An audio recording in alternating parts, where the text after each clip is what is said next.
Yeah, I was reminding people that I still remember some 15 years ago, the famous, I would say infamous, paper by the Economist that said in its title, Africa, the hopeless continent, and 12 years later, 10 to 12 years later, the Economist came again with the magnificent, I would say, even more realistic title, Africa Rising. For me, this continent has never been hopeless. The light has been there, maybe dimmed at moment because of poor governance, but the light has been there. And if you take a static picture of a situation, you may not get the full potential of that situation. But if you look at the dynamic movement, a film, a footage of the situation, you can see the move and the rise. And I would see Africa with not a static eye, but a dynamic eye. And you could see that the dynamism of this continent is still alive in people's heart. It is in the energy that our women are investing all the time, but yet we all African leaders have not given space to the woman.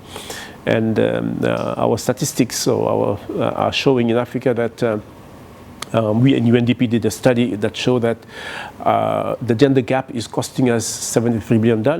If we were to close that gap, we would gain 4 to 5% of GDP, for instance. We have to give that space to the woman.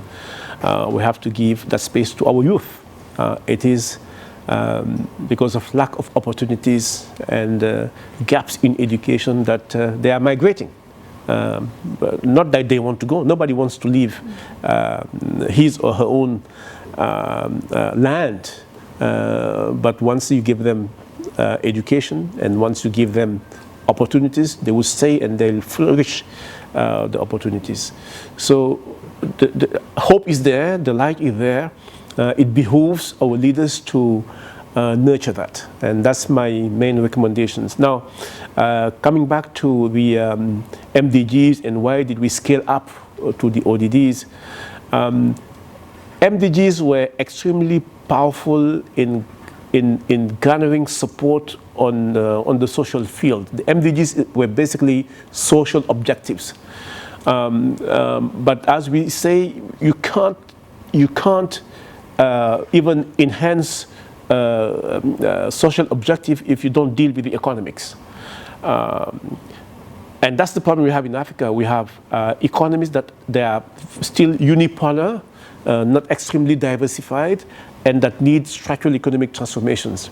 We spoke about growth that is inclusive and resilience.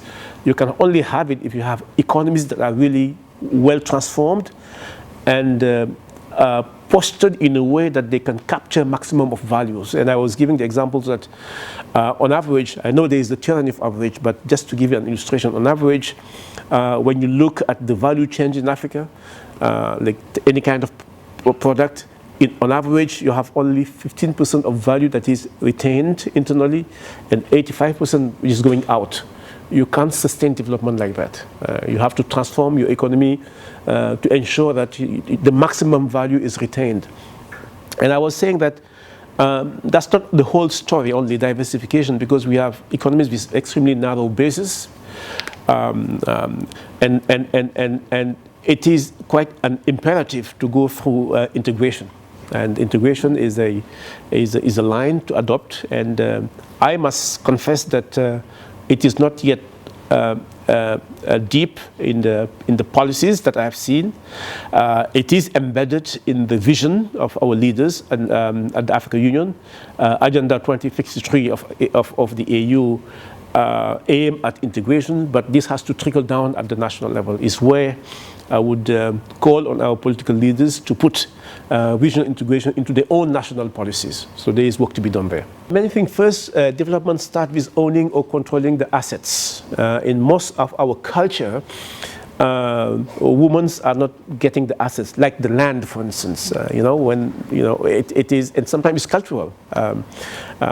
If you don't empower women by giving them the assets first, access to banking or ownership of land, education, at the highest level, you will not give the space for women to develop.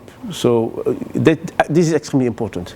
The second important thing is, it's not easy, is to fight against some traditions or cultural traditions that inhibit women's development, and that's political leadership is extremely important.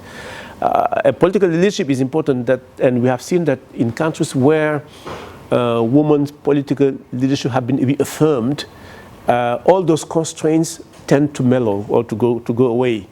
So pushing women to have a stronger command or control, occupation of political space is, in my way, the way to go. So empowering women by giving them control and ownership of assets, and pushing women at the political heights in terms of commanding heights is the way to go. Absolutely, we are just champions, catalytic champions. We are not comprehensive champions. We are catalytic champions, and we call on others to join this movement. Is what we do, but we are just catalytic. Even in this, as we are champions, we are not the leaders, really. The leaders are the governments. That's why whenever we do organize this conference, we want to anchor it under a leadership. This time we wanted to have the leadership of DRC. But DRC invited other African leaders to join in this meeting. So it's African show, because it's African time. We're just catalytic and supporting this movement. That's all we do.